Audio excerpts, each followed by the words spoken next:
5 Mysterious Legends of Indonesia, where beauty hides fear, and the islands remember what people forget. Episode 1. The Queen of the Southern Sea, Nyai Roro Kidul Yogyakarta, Java. In Yogyakarta's Parangtritis Beach, the waves are never silent. Even on calm days, the sea breathes as if something alive waits beneath. Locals say it's not just water, it's her kingdom. Centuries ago, a young princess was banished from her palace, accused of witchcraft. She wandered until she reached the southern coast, where she threw herself into the sea and never sank. The ocean accepted her, turning her into Nyai Roro Kidul, the Queen of the Southern Sea. Fishermen say when the sky turns emerald before a storm, she's calling someone home. Many who swim wearing green vanish without a trace. They say the color belongs to her robe. Some nights, hotel guests near the coast hear a woman's laughter, mixed with waves, and smell sea jasmine drifting through closed windows. Respect what you cannot see, not every tide forgives curiosity. Episode 2. The Guardian of Mount Merapi, the Spirit. King's Warning, Central Java. Merapi is not just a volcano, it's a throne. Locals believe the mountain is alive, ruled by a spirit king named Eyang Merapi. He decides when the volcano sleeps and when it burns. In 2010, before the Great Eruption, villagers saw a giant serpent of smoke twisting around the summit. An old man named Mba Marijan, the mountain's keeper, refused to leave his post. He said, "I serve the unseen king. If he calls, I must answer." When the eruption came, the lava stopped right before his house. His body was found sitting upright, facing the mountain, peaceful, untouched by fire. Today, locals bring offerings to Merapi's slope every year. Rice, flowers, and water, whispering thanks to the unseen realm. Tourists who laugh at the ritual often lose their way in the forest path, walking in circles until dawn. Nature does not punish, it remembers.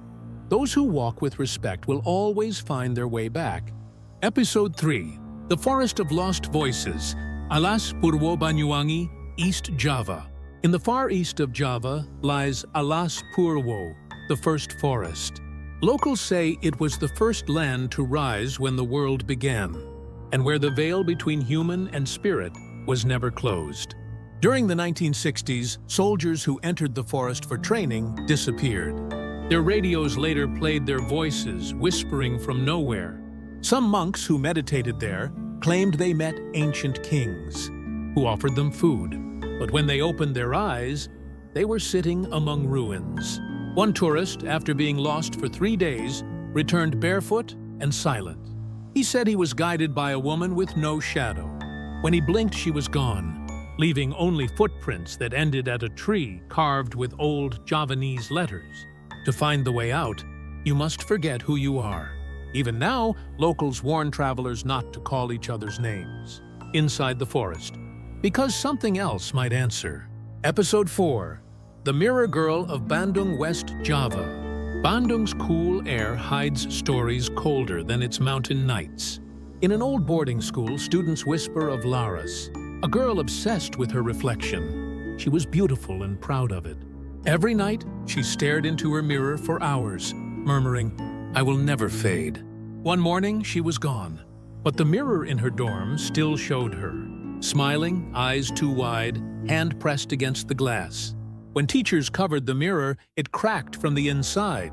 Since then, no mirror is allowed in that building. Yet, sometimes, in classroom windows, students glimpse her reflection even when standing alone. In 2009, a security guard reported seeing a girl combing her hair in the dark hallway. When he turned on his flashlight, she vanished, leaving a wet mirror on the floor. If you ever see someone smiling at you from the mirror, after you've stopped smiling, don't look again. Episode 5. The Crocodile Bride of Kam Ombo. The River's Curse, South Sumatra. Note inspired by regional tales from Musi River and Komering tribes. Along the Musi River in Palembang, old fishermen still pour offerings before setting sail of flour. A few grains of rice and a quiet prayer. They say it's for Putri Ayu Sungai, the bride of the river. The story tells of a girl who found a shining white crocodile with a gold collar. It spoke softly, promising her wealth if she'd never leave the river. She agreed. Soon, her family became rich, their nets always full. Their house, built from the finest wood. But one day, she longed for land. She stepped away from the water's edge, and the river rose in fury, swallowing everything. When it calmed, only her gold bracelet remained tangled in the reeds. Today, some say the crocodile still watches from the current, its eyes glowing under the moonlight. Boats that ignore the ritual offering often capsize under clear skies. Prosperity that comes without balance is just another form of hunger. Indonesia is a chain of beauty and warning.